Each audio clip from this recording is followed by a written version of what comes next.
Several of you who may be starting or growing a nonprofit organization or just starting to think about adding staff to your organization have asked me questions about what it's like to be the executive director of your nonprofit. So in this video, I'm going to answer some of your questions. I'm Amber Melanie Smith. I make these videos here on YouTube all about social impact, starting a nonprofit, starting a social enterprise, and other types of things along those lines. Definitely be sure to check out some of my other videos on these topics. Since you're here, I'm guessing those things are interesting to you. I am happy to share my experiences about what it's like to be an executive director at my own organization and some of the things that I've observed from other executive directors at their nonprofits also. Before we get into that, just a real quick note that if you are starting a nonprofit or developing a sustainable fundraising plan, I do have some resources and online courses at my website, Founder to Full Time, that you can check out. And my newsletter, of course, is always available to you. The link to subscribe to that is below this video. Okay, so for those of you who are new to the idea or role of executive director in a nonprofit, this is typically your top paid position in a nonprofit organization, sometimes also known as the CEO or Chief Executive Officer of the nonprofit too. Sometimes those titles are interchangeable, and sometimes it depends on the size of the organization to know which one of the titles you would go with. But if you'd like, you can check out my other video called What Does an Executive Director Do Exactly? To learn more about some of the basic day-to-day responsibilities of an executive director.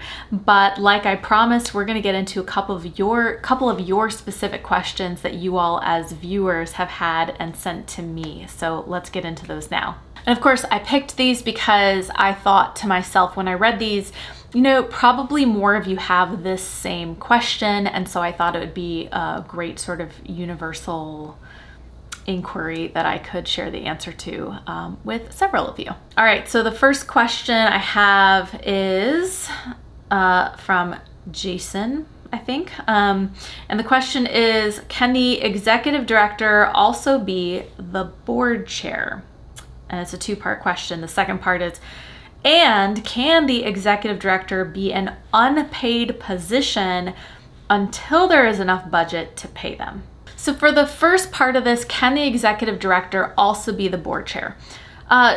There's nothing in law that says you can't do this. It really depends on your own organization's bylaws and how they are written. So if your bylaws, which were written and adopted by your board of directors, say, yes, the executive director could also potentially be the board chair, then that is okay. Normally, the board chair would be voted in by other board members, so there's probably some buy-in you would need if you are aspiring to be both from the rest of your board, but you could do this. Now, you do have to watch out for conflicts of interest. As a nonprofit, you should have a conflict of interest written policy anyway that outlines what to do in potential situations of conflicts of interest. But for example, let's say it's time to discuss the annual salary of the executive director. If you're also the board chair, you can't vote, or probably it's not even ethical to take part in conversation about what your salary should be. Of course, you can pitch what you hope your salary will be to the board and make your requests, as I think any staff person at a nonprofit should advocate for themselves. But you can't vote for yourself. You can't vote in favor of something you want as executive director that privately and personally benefits you. The second part of the question was, can someone be an executive director on an unpaid basis until the organization has the budget to pay them? Sure, you could be the volunteer executive director. I think that the board would probably also vote for this to be the case, even if you're unpaid, because of the understanding that it will become a paid position once the organization grows its finances enough to pay for that position. But what I will caution you against is biting off more than you can chew, because I kind of did this myself. I was, basically operating as an unpaid executive director for a little while before my organization had the budget to hire me. And it can be a lot. Not everyone has the capacity to put in 20, 30, 40, 50 plus hours per week acting as the executive director and try to do it instead of a day job. Not everyone can do that. So just really know yourself and your financial ability to take that on. If there's a timeline for it, like you can only do it for 3 months or 6 months, really go in with that understanding of what you need for yourself, so that you don't get burned out before you've even really had a chance to begin. All right, that was a fun one. Let's get into question number 2 here. Question number 2 is from Sabrina. Sabrina asks, I'm considering leaving my job to become a nonprofit executive director. What do I need to be considering? All right, so in terms of what you need to be considering, I don't know you or other people who might be in this specific position. So I'm going to assume that this is your first nonprofit executive director role and you're not quite sure what to expect at all. The first thing I would really do if this were me is try to reflect on my personal work style and the type of environment and work culture that I thrive in best. With smaller nonprofits, you are probably looking at a startup culture, which can feel extremely fast-paced and like it maybe never slows down. A lot of things being built in the process of getting things up and running. They might not have the infrastructure, the policies, all that stuff in place yet at that early stage or newer stage or smaller stage to be able to provide a strong sense of stability. But the good side of startups and smaller organizations is agility. And what this means is if you're the executive director, you might be able to make decisions or propose ideas or innovations faster and easier and make them happen faster and easier in a smaller or newer organization than you would be able to do in a larger or more bureaucratic or more well-established nonprofit. So that's really something to consider. Everyone has their preferences. Some people really preferred the stability and structure of a larger organization. Some people really thrive on the energy and fast-paced nature of a startup. So that's the first thing that I would consider if I were you. Obviously, there's logistics stuff you really need to be clear on, like can the salary being offered support you and your family?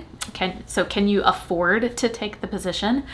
Nonprofit jobs have a reputation for not paying very well, but actually, depending on the nonprofit, they can pay you sufficiently or in some cases fairly competitively. So really doing your research on what is appropriate compensation for an executive director in your geographic area and being prepared to negotiate and talk that through with the board or the hiring committee that is talking to you. And the third thing is I would really understand your own skill sets in terms of where you thrive and where you're going to need support.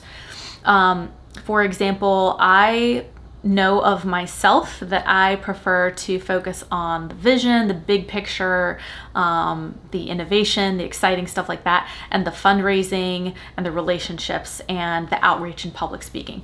I am not as happy if I have to do administrative operations, paperwork, stuff like that.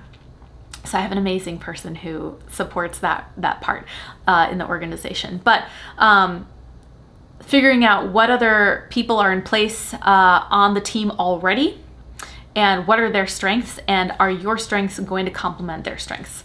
That's the next thing that I would consider if I were thinking of some executive director role. And finally, hopefully this is obvious, but I'll just say it just in case, you've got to be extremely passionate about the mission. As executive director, you're going to be a public spokesperson. You're going to be out front and center.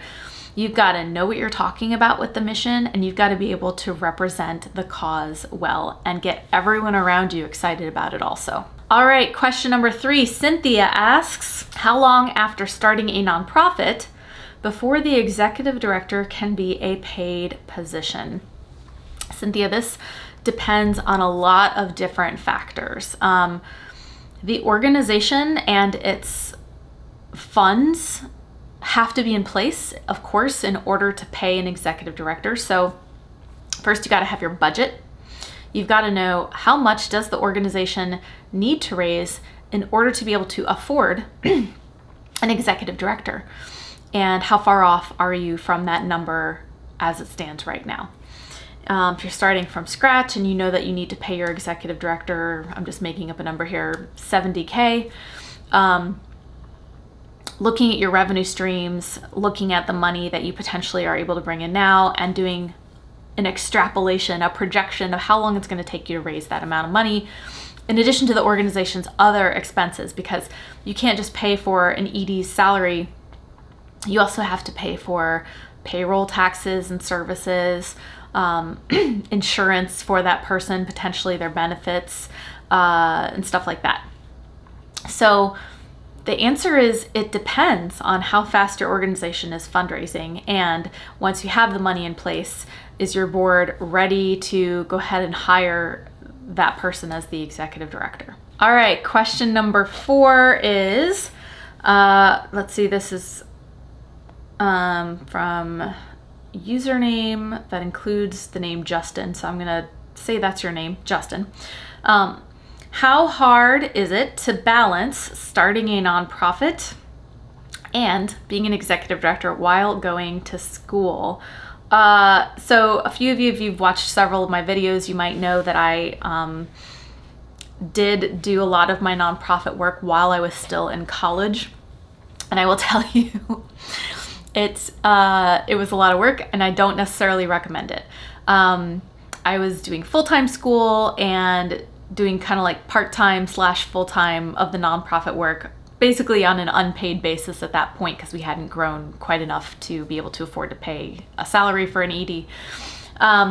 But I came close to burnout a couple times. So it was really hard. If I had to go back and do it again, I would establish systems much earlier on to bring in and equip and empower other people on the team to take on some of the work that I was doing, because delegating is awesome and it would have served me a lot better then. All right, question number 5 from Vanessa.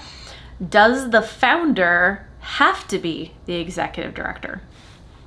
No, they do not have to be the executive director. It's common that the founder becomes the executive director, but it's not required by any means. I've also seen nonprofits where the founders just stay as lead board members for a long time, or maybe all the person wanted was to get the organization up and running, and then they wanted to work on something else, so they leave the organization, leave it in the hands of the next generation of leaders. Really anything can happen. So no, the founder does not have to be the executive director. It is common for them to become the executive director with, of course, as I've stated in previous questions, sufficient funding and board approval though. All right, I'd love to hear from you. Did you have some of these questions on your mind? Did my answers help you think about some of these things? What questions did I not answer about being an executive director that are still on your mind? Share in the comments below. If you're looking for resources like funding opportunities, tips, information, etc., for nonprofits or other type of community leadership, being the awesome change maker that you are, definitely check out my newsletter. You can opt in using the link below this video, and of course opt out anytime you need to, but I send stuff out regularly that is helpful to my audience here, and it's a great way to engage with me and the community. As I mentioned before, if you're thinking of starting a nonprofit or developing a sustainable fundraising plan, check out my website, foundertofulltime.com, for online courses about that. And finally, my group on Facebook called Change the World or Bust is there as a resource for you. We've got 5,000 people in there approximately from around the world, making an impact, sharing what they're working on, and we'd love for you to come join us there too. So that's all I have for you today, and I'll see you next time. Bye.